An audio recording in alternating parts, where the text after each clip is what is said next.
வணக்கம் நண்பர்களாய். நம் வாழ்க்கையில் நம்மை உருவாக்கியவர்களை நினைவுகூரும் தருணங்கள் மிகவும் புனிதமானவை.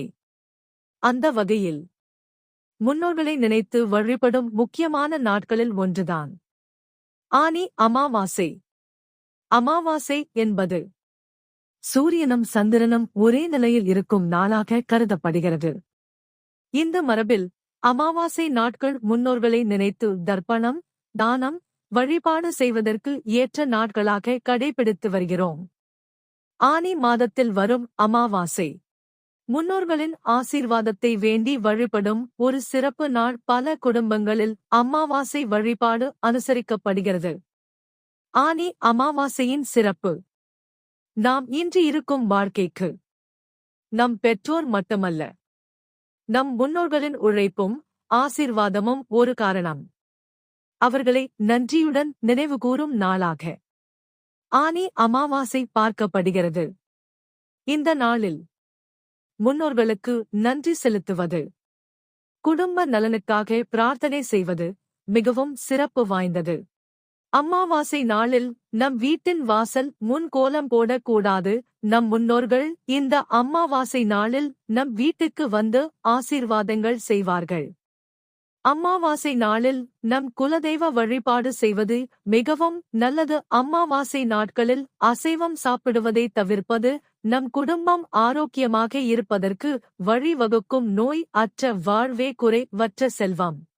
இந்த அற்புதமான நாளில் ஒரு எளிமையான அதே சமயம் அதீத சக்தி வாய்ந்த ஒரு வழிபாடு முறை சொல்றேன். நம்ம வீட்டின் நிலைவாசல், அதாவது நிலைவாசல் என்பது மகாலட்சுமி வாசம் செய்யும் இடம். அதற்கு மஞ்சள் குங்குமம் வைத்து குளித்துவிட்டு என் வீட்டில் இருக்கும் வறுமை பண பற்றாக்குறை முழுமையாக நீங்க வேண்டும் என்று மனதார பிரார்த்தனை செய்துவிட்டு நிலவாசலின் இருபுறமும் கல்லு உப்பு தீபம் ஏற்றுங்கள். தீபம் ஏற்றும் போது காலண்டரில் நல்ல நேரம் பார்த்து ஏற்றுங்கள். அதிகாலையில் ஏற்றுவது அதீத நன்மையை தரும். பெண்கள் மந்த்லி சர்க்கிள் நாட்களில் இந்த முறையை பின்பற்ற வேண்டாம். இந்த முறையை 9 அமாவாசை கடைபிடியுங்கள். உங்கள் வாழ்க்கை அதிசயத்தக்க வகையில் முன்னேற்றம் அடைந்து இருக்கும். ஆனி அமாவாசை அன்று செய்யக்கூடிய வழிபாடுகள்: 1. முன்னோர் வழிபாடு.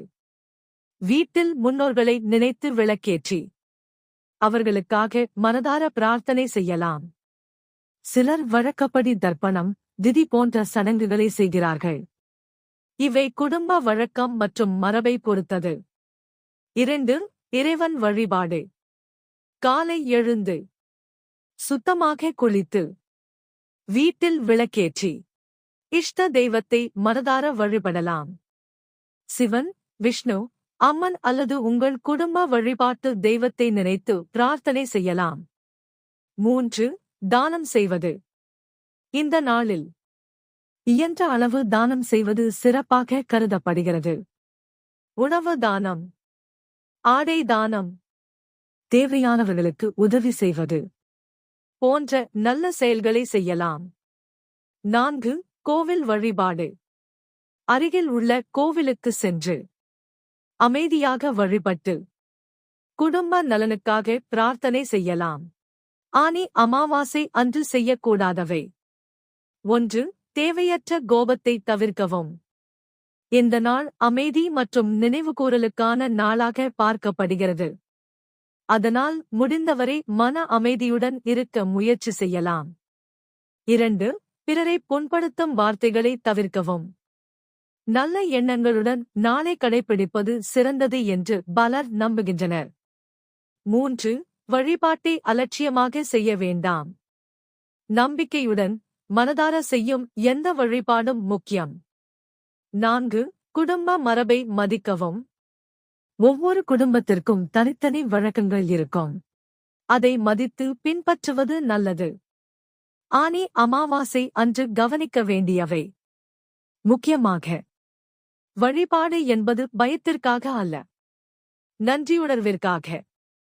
முன்னோர்களை நினைப்பது, நம் வேர்களை நினைப்பது, நம் வாழ்க்கையில் கிடைத்த நல்ல விஷயங்களுக்கு நன்றி சொல்வது.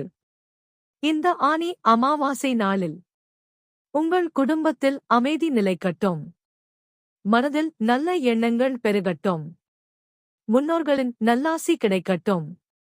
அன்பும் அமைதியும் நிம்மதியும் உங்கள் இல்லத்தில் நிறைந்திருக்கட்டும்.